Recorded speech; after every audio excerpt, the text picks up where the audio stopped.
अस्सलाम वालेकुम, मेरा नाम अली है। क्या हाल चाल दोस्तों। रमज़ान का आखिरी अशरा माशाल्लाह शुरू हो चुका है। अल्हम्दुलिल्लाह, अल्लाह पाक हम सबको अपने सजदा गो होने की तौफीक अता फरमाए और अल्लाह पाक जो मोतकिफ़ बैठे हैं उनकी इबादत को अफजल दर्जे में कबूल फरमाए। और आप लोगों ने भी हमें दुआ में याद रखना है और सबके लिए दुआ है कि अल्लाह पाक रिज़्क़ हलाल में वसअत अता फरमाए और हम सबको जो रिस्क दिया है अल्लाह अपनी राह में खर्च करने की तौफीक अता फरमाए। तो आज की टेक बोलचाल की अगर बात करते हैं, कुछ हाइलाइट्स बता देता हूँ कि भाई यहाँ पर पीटीए को लेके बहुत सारी अपडेट आ रही है। वहीं पर स्टारलिंक लेके अपडेट आ रही है कि एनओसी मिल गया है। लेकिन भाई यहाँ पर गूगल के भी कुछ फोन्स भी और गूगल की चिपसेट भी बनने वाली हैं और गूगल एक और चीज़ बना रहा है जो कि काफ़ी ज़्यादा एक इनसेन टेक्नोलॉजी भी होने वाली है। लेकिन भाई उसी तरीके से लोकल पाकिस्तान के अंदर कुछ फ़ोन्स की लॉन्चिंग भी है, जैसा कि टेक्नो सीरीज़ है, जैसा कि आपको सैमसंग की ए सीरीज़ वाले फ़ोन है। तो ये सारी टेक बोलचाल आज की इस वीडियो में हम लोग कवर करने वाले हैं। वीडियो अगर आपको हेल्पफुल लगे, लाइक शेयर एंड सब्सक्राइब के साथ नोटिफिकेशन बेल आइकन को प्रेस कर लीजिएगा। अब मैं आपको ज़्यादा बोर नहीं करता, वीडियो शुरू करते हैं।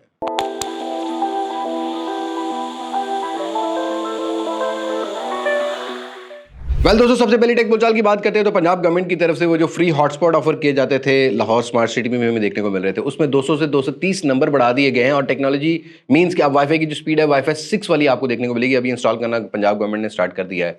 इससे पहले अगर देखा जाए तो अपर पंजाब में बहुत सारे एरियाज में फ्री इंटरनेट का वो जो हॉटस्पॉट ऑफरिंग है ना वो गवर्नमेंट कर रही थी, जिसमें इंक्लूडेड कसूर है, ननकाना साहब है, जेहलम है, शेखुपुरा है, गुजरात है, अटक है और साहिवाल में भी कर रही थी। और अराउंड 17.7 मिलियन यूज़र ऑलरेडी ये फ्री सर्विस यूज़ कर रहा है, जिसमें 438 टेराबाइट का डाटा अभी तक लोगों ने यूज़ कर लिया है। तो अच्छी बात है, इंटरनेट तो फ्री दे रहे हो, लेकिन मुझे लगता है कि अपॉर्चुनिटीज़ भी आपको जो है वो क्रिएट करने की ज़रूरत है। Not in Punjab, in whole over Pakistan, चाहे वो बलोचिस्तान है, चाहे वो केपीके है, चाहे वो सिंध है। और भाई मोबाइल फ़ोन की इंपोर्ट में 12.5 से 13% का डिक्रीज आया है इस फाइनेंशियल ईयर 2025 में, जो कि लास्ट ईयर जून से शुरू हुआ था और अभी ये 8 माह गुजर गए हैं और इन 8 माह में आपको डिक्लाइन देखने को मिल रहा है। अब ये पॉलिसी मेकर के लिए एक सोचने का अलमिया है कि भाई क्यों डाउन हुआ है।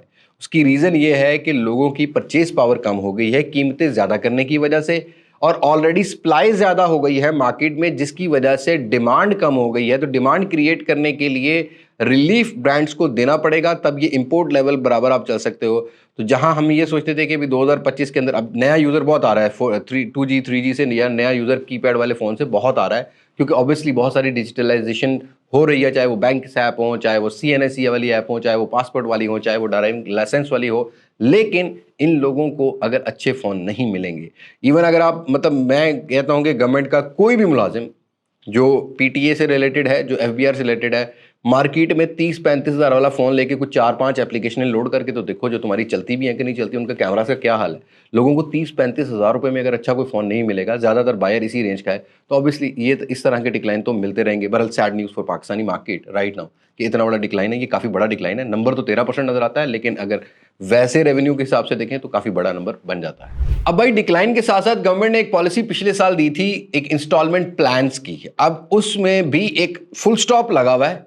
फुल स्टॉप ये है कि गवर्नमेंट ने जो पॉलिसी बनाई थी उसमें ये था कि जो डिफॉल्टर बंदा होगा, जो लीज पे नहीं करेगा, इंस्टॉलमेंट पे नहीं करेगा, उसका उसका आईडी कार्ड ब्लॉक कर दिया जाएगा। लेकिन जो CMOs हैं, जो वेंडर्स हैं, उन्होंने ऑब्जेक्शन लगाया है इसी वाली शर्त पे कि भाई कैसे ब्लॉक कर दें। मतलब ठीक है, किसी बंदे की कोई मजबूरी हो सकती है, उसको और तरीके से पकड़ा जा सकता है, या उसकी कोई सिक्योरिटी चेक लिया जा सकता है, उसका कोई सिक्योरिटी अमाउंट जो है ना वो फिक्स अमाउंट सिक्योरिटी कर दी जा सकती है, उसकी सिक्योरिटी कोई बंदा दे रहा होगा तो उसको हम लोग करके ज़रा रिकवरी कर लेंगे। बट दैट डजंट मीन कि आईडी कार्ड ब्लॉक कर दें, बैंक अकाउंट ब्लॉक कर दें। तो ऐसे सीन पर फिलहाल वो जो गवर्नमेंट की पॉलिसी थी ना कि हमने इंस्टॉलमेंट्स पर हर यूज़र को कोशिश करना है, ज़्यादातर यूज़र्स को फ़ोन प्रोवाइड करने हैं, उसमें एक बहुत बड़ा फुल स्टॉप है जो कि अभी तक क्लियर होने का नाम नहीं ले रहा, और इस रिपोर्ट में यही कुछ सामने आ रहा है। और भाई अब चोरी भी डिजिटल तरीके से होती है। अभी रिसेंटली एक रिपोर्ट सामने आई है जिसमें अराउंड 1 मिलियन IME नंबर्स जो कि PTA से अप्रूव थे, PTA ने बंद कर दिए, और PTA ने यह कहा है कि ये चोरी हुए हैं जो ब्रांड्स हैं उनकी तरफ से। मतलब अजीब सी एक्सक्यूज़ है। अब आप अगर कोई वारंटी वाला फ़ोन लेते हो, ऑफिशियल PTA वाला फ़ोन लेते हो, वो भी ब्लॉक होने लग गए हैं। और 1 मिलियन एक बहुत बड़ा नंबर है, इससे IME नंबर क्लोन किए जा रहे हैं। अब लेट सपोज ये ऐसा नहीं है कि किसी ब्रांड ने या किसी मैन्युफैक्चरर ने खुद ही मार्केट में दे दिया, अभी ये मेरे PTA अप्रूव IME जिधर मर्जी चढ़ाते हो, ऐसा नहीं है। ये ऐसा भी हो सकता है कि किसी शॉपकीपर के पास जाके वो बॉक्स पैक फ़ोन या PTA अप्रूव फ़ोन का IME नंबर लेके किसी दूसरी डिवाइस पे क्लोन कर दिया जाए। हो सकता है आपके दुश्मन हो जो कि आपके फ़ोन से आपका IME नंबर लेके दूसरे IME पे चढ़ा दें, मतलब दूसरे पे चढ़ा दें। इसमें सैमसंग के बड़े फ़ोन्स जो फ्लैगशिप फ़ोन्स हैं और iPhones काफ़ी ज़्यादा ब्लॉक होना शुरू हो गए हैं, जिसका जो लेम एक्सक्यूज़ है PTA ने ये दिया है कि भाई ताड़े IME नंबर चोरी हो गए। साड़ी वजह तो बंद होए, ਅਸੀਂ दोबारा अगर इन्वेक्टिव करना सानू पैसे देने पैने। तो इंटरनेट यूजर के लिए एक बहुत बेहतरीन अपॉर्चुनिटी और अच्छी खबर यह है कि स्टारलिंक अब पाकिस्तान में एनओसी हासिल कर चुका है। अब एनओसी से पहले रजिस्ट्रेशन हुई थी और बहुत अरसे से हम लोग सुन रहे थे कि स्टारलिंक पाकिस्तान में आएगा कि नहीं आएगा। तो फाइनली वो जो एक पॉइंट होता है जिसके बाद फाइनलाइज हो जाता है कि ये तो आएगा ही आएगा, तो एनओसी मिल गया है। अब ये ऑपरेट कर सकेंगे पाकिस्तान में। अभी आपको इनकी वेबसाइट पर बाकायदा ऑप्शन भी मिल जाएगी कि पाकिस्तान की कौन कौन से एरिया के लिए आप अवेल कर सकते हो, डिवाइस बुक करा सकते हो, प्री बुक करा सकते हो, नहीं करा सकते हो।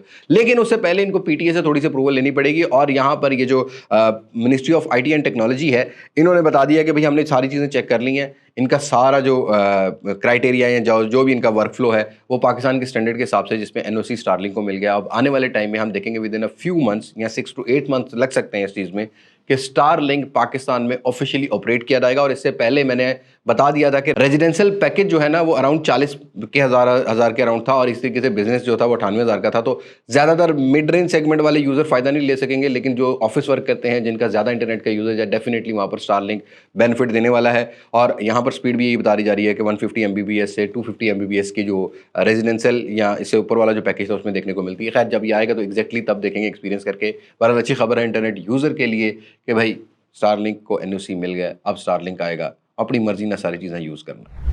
और भाई ये खबर भी गूगल की तरफ से, यहाँ पर गूगल ये कहता है कि बहुत जल्दी हम अपने जो बजट इन सेगमेंट की या जो पुराने एंड्रॉयड फ़ोन्स हैं उनके अंदर गूगल असिस्टेंट की जगह अब गूगल जेमिनी डाल देंगे, जो कि अभी फ्लैगशिप फ़ोन 9 सीरीज़ में भी, पिक्सल 9 सीरीज़ में भी हमने देखा है, हो गया है। आहिस्ता आहिस्ता गूगल ये कहता है कि आप अपने एंड्रॉयड पर अब जो हमारा असिस्टेंस मिलता था गूगल का, उसको हम गूगल जेमिनी कहेंगे। तो एआई वाले फीचर्स आपको तकरीबन ऑलमोस्ट सभी फोन्स में मिल जाएंगे। और ये अपडेट भी गूगल को लेके है। गूगल सिर्फ और सिर्फ भाई टाइनी टेरा चिपसेट नहीं बना रहा इंटरनेट के लिए, गूगल एआई नहीं बना रहा, गूगल अब अपने चिपसेट्स को भी बेहतर करने की कोशिश करेगा। खास करके गूगल के जो फ़ोन आते हैं उनके अंदर आपको अब कैमरा का इंप्रूवमेंट देखने को मिल सकता है। गूगल इन हाउस कुछ गूगल 10 Pro सीरीज़ के लिए चिपसेट डिज़ाइन कर रहा है, जिसमें कैमरा के आईएसपीज़ के लिए डेडिकेटेड चिपसेट होगी, जहां पर जीपीयू के ऊपर भी काम किया जाएगा। और गूगल ये एम लेके उतर रहा है कि 2025 के मिड में जो हमारे फ़ोन लॉन्च होंगे, जो गूगल 10 सीरीज़ होगी, उनके अंदर सारी प्रीवियस जनरेशन से इवन बहुत सारे फ़ोन से बेहतर कैमरा प्रोसेस जो है वो देखने को मिल सकता है। तो let's C Google in chipsets के साथ कितना compete करता है, कितना नहीं। वैसे गूगल पहले जो है ना सैमसंग के आर्किटेक्चर पे ही काम करता है, तो अभी देखते हैं कि ये इन हाउस चिपसेट बनाई जा रही है। वैसे तो इसमें सैमसंग का कोलैबोरेशन होगा, बट देखते हैं कि गूगल कितना इंप्रूव करता है, कितना नहीं। और भाई गूगल की ही अपडेट है, गूगल 9A लॉन्च हो गया है फाइनली। $500 स्टार्टिंग प्राइस है। को अगर चेंजेस की बात करते हैं, 8A से सिर्फ स्क्रीन साइज चेंज किया है, रेजोल्यूशन वही है, रिफ्रेश रेट यही है, और पीक ब्राइटनेस निट्स का फर्क है। 8A में 6.1 इंचेस था, यहाँ 6.3 इंचेस है। 8A में 2000 की निट्स थी, यहाँ पर आपको मिलती है भाई 2700 की peak brightness nets, brighter display होगा। बट बेजल मुझे इतने अच्छे नहीं लगे हैं। बेजल स्टिल इनको मिनिमल साइज करने की ज़रूरत है। और गूगल का G4 चिपसेट आपको इसमें देखने को मिलेगा, ऑब्वियसली मिल सकता है। 8GB LPDDR5X है, UFS का स्टोरेज आपको 3.1 का मिलता है, जो कि 128GB और 256GB में आने वाला है। लेकिन यहाँ पर जो डाउनग्रेड है वो कैमरा सेंसर के नंबर को लेके है। अब जो गूगल 8A था उसमें 64 मेगापिक्सल था, यहाँ 48 मेगापिक्सल का लगा दिया, लेकिन अपर्चर थोड़ा चेंज किया। वहाँ पर f1.9 था, यहाँ पर f1.7 कर दिया है। 13 मेगापिक्सल का रियर पर अल्ट्रा वाइड सेंसर है, डिज़ाइन कुछ इस तरह से दिखेगा, और फ्रंट पर 13 मेगापिक्सल की सेल्फी है। अगेन नए कलर्स थोड़े से इंट्रोड्यूस जरूर कराएं गूगल ने, बट मेजर चेंज ये है कि अब आपको इस फोन के अंदर 23 वॉट की वायर चार्जिंग देखने को मिलेगी, जो कि 18 वॉट की 8A में थी, और यहाँ पर आपको मिलती है 5100 mAh की बैटरी, जो कि 8A में 4500 mAh की थी। तो यही कुछ चेंज आपको देखने को मिल रहा है गूगल 9A के अंदर। जो 8GB 128GB वाला वेरिएंट है उसकी स्टार्टिंग प्राइस $500 है। पाकिस्तान में कन्वर्ट करोगे विदाउट टैक्सेशन 1,40,45,000 रुपये बन जाती है, 50,000 बन जाती है। और जो ऊपर वाला वेरिएंट है वो तकरीबन $850 से $900 का प्राइस में लेके आता है। तो प्राइस जो है ना मेरे हिसाब से काफ़ी ऊपर चले जाती है। बट लेट्स सी, देखते हैं अगर पाकिस्तान में आता है तो इसका टैक्स कितना आता है। वैसे आप बताइएगा इसका स्क्रीन आपको कैसा लगा, डिज़ाइन कैसा अच्छा लगा। डिज़ाइन में बिल्कुल थोड़ा सा चेंज कर दिया, जो कि मुझे इतना पर्सनली प्रेफरेंस, अगर मैं अपनी बात करूँ तो मुझे अच्छा नहीं लगा है, बट आप अपनी राय कमेंट सेक्शन में जरूर शेयर कर सकते हैं। और सैमसंग ने भाई यहाँ पर रोड मैप दे दिया है अपने S सीरीज और टैब सीरीज की One UI 7 की अपडेट का। फाइनली सैमसंग की तरफ से रिपोर्ट आ चुकी है, लेकिन कंफ्यूजन ये है कि अभी भी जो बजट एंड सेगमेंट के A सीरीज के फोन है उनकी One UI 7 की अपडेट्स का सैमसंग ने नहीं अभी तक रोड मैप शो किया।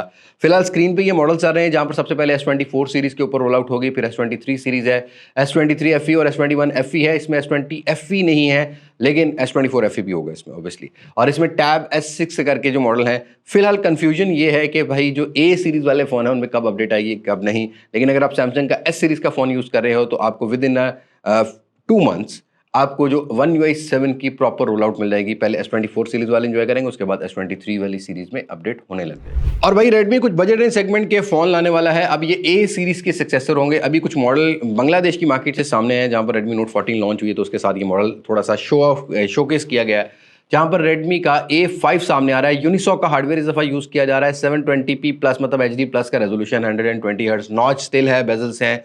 बजट इन सेगमेंट का फोन होने वाला है। 32 मेगापिक्सल का कहीं पर रियर पर कैमरा भी बताया जा रहा है, बट यहाँ पर आपको मिलती है 5300 mAh की बैटरी और फास्ट चार्जिंग की सपोर्ट। और ये फोन प्रॉबली थोड़ी बहुत चेंजिंग के साथ, यहाँ हार्डवेयर की चेंजिंग भी हो सकती है, बट 4G चिपसेट के साथ अगर आप देखेंगे तो मार्केट में आपको या तो G900, G99 या G100 मिलेगा, या G100 अल्टीमेट हो जाएगा ज़्यादा से ज़्यादा, या अल्ट्रा हो जाएगा। यहाँ आपको यूनिसॉक के हार्डवेयर देखने को मिलेंगे। स्नैपड्रैगन जो है वो हार्डवेयर 4G वाले इस टाइम बंद कर चुका है। स्नैपड्रैगन 685 ही एक चॉइस है। तो ये एक बजट रेंज 25 से 28 हज़ार रुपये तक का या 30 हज़ार रुपये तक का फ़ोन होने वाला है। तो लेट्स सी, देखते हैं कि जो शाओमी है या रेडमी है वो पाकिस्तान में इसकी क्या प्राइस रखता है क्या नहीं। रियर पर इस तरह से आपको वर्टिकल शेप में कैमरा सेटअप मिलेगा, लुक वही आपको थोड़ा सा ट्रेडिशनली पुरानी देखने को मिलती है। और अपनी अगली टेक बोलचाल की बात करते हैं तो नेक्स्ट मंथ में काफ़ी सारी लॉन्चेस होने वाली हैं। अब उनमें से एक लॉन्च होगी Vivo V50e की। This is 50-50% confirm. V50 light भी आ सकता है, क्योंकि कभी भी कुछ भी ब्रांड कर सकते हैं, बट अभी तक जो मुझे 50% इन्फॉर्मेशन मिली है वो V50e की है। कर्व डिस्प्ले होगा। स्नैपड्रैगन 6 जेन सीरीज का ही हार्डवेयर आपको इसमें देखने को मिल सकता है। बाकी कुछ ज़्यादा बड़ा चेंज Vivo V40e से आपको यहाँ पर देखने को नहीं मिलेगा। प्रॉब्ली चार्जिंग और बैटरी का थोड़ा सा चेंज देखने को मिले तो नेक्स्ट मंथ पता लग जाएगा। मिड ऑफ अप्रैल या बिल्कुल लास्ट डेट्स में कहीं ना कहीं ये लॉन्च होता हुआ मिल सकता है। और सैमसंग के 3 फोन पाकिस्तानी मार्केट में आने वाले हैं। दैट विल टेक अराउंड कुछ महीना। आपको मिड ऑफ अप्रैल में A56 प्रॉबली, A36 तो फाइनल है, A26 फाइनल है, A56 अप एंड डाउन हो सकता है, मतलब थोड़ा बहुत डिले हो सकता है, लेकिन सैमसंग के ये 3 फोन पाकिस्तानी मार्केट में लॉन्च हो सकते हैं। राइट नाउ प्राइस को प्रिडिक्ट करना मेरे लिए थोड़ा मुश्किल है, लेकिन जब एग्जैक्टली आइडिया हो जाएगा ना कौन कौन सा फ़ोन आ रहा है तो फिर मैं आपको बता सकता हूँ। लेकिन अभी जितना भी हम लोग प्रीवियस 1.5-2 साल से जो एक्सपीरियंस कर रहे हैं, price will be remain of previous generation. जैसा कि S25 अल्ट्रा को अगर आप देखो तो S24 अल्ट्रा वाले ही प्राइस सेगमेंट में लॉन्च हुआ है, टैक्सेशन लग चुके हैं। इस तरीके से अगर आप सैमसंग A55 की आज प्राइस देखोगे तो रिटेल प्राइस उसकी 1,30,35,40 हज़ार रुपया थी, तो यहाँ पर A56 भी सेम प्राइस में ही आने वाला है। और A35 की प्राइस जो थी वो 1,10,12 हज़ार रुपये इन्होंने लॉन्च की थी, तो उसी प्राइस सेगमेंट में लॉन्च होगा। बाद में प्राइस कट लग जाए तो लग जाए, तो प्राइस कट वाले सीन तो आपको बहुत फ्यूचर में देखने को मिलेंगे। समझदारी से काम लेना है। अगर कोई फ़ोन नया लॉन्च आपको वारे का ना लगे, मतलब अच्छा ना लगे, तो उस पर मत इन्वेस्ट करो, वेट कर लो प्राइस कट का, then you should buy this. और लास्ट एक बोलचाल की बात करते हैं तो Tecno Camon 40 series is ready to launch, क्योंकि टेक्नो ने अपने ऑफिशियल सोशल मीडिया हैंडल्स या अपनी वेबसाइट पर यहाँ पर प्री बुकिंग स्टार्ट कर दी है।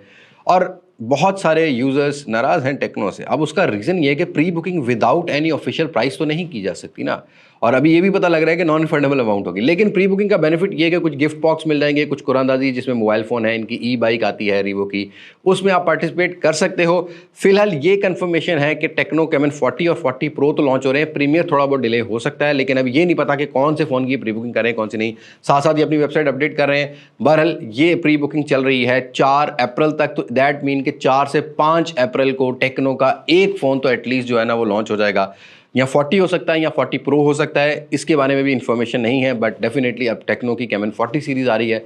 तो लेट्स सी, लास्ट ईयर की तरह जिस तरह टेक्नो ने मार्केट को ग्रैब किया था अपने प्राइस सेगमेंट्स और स्पेसिफिकेशन से, इस साल कर पाता है कि नहीं कर पाता। आपकी जो राय हो आप मुझे कमेंट सेक्शन में जरूर बताइएगा। टेक्नो को कोई फ़ोन यूज़ करे अपना एक्सपीरियंस बिल्कुल बिला झिझक शेयर कर सकते हो कमेंट सेक्शन में। ऑलरेडी इसकी कुछ फर्स्ट लुक मैंने MWC से दी हुई है। टिकटॉक पर शॉर्ट वीडियोस अवेलेबल हैं, आपको इंस्टाग्राम पे भी मिल जाएंगी, तो डू फॉलो अस देयर, क्योंकि शॉर्ट वीडियो कंटेंट या कोई इस तरह की चीज़ें होती है तो वहाँ पर हम लोग अपलोड करते रहते हैं।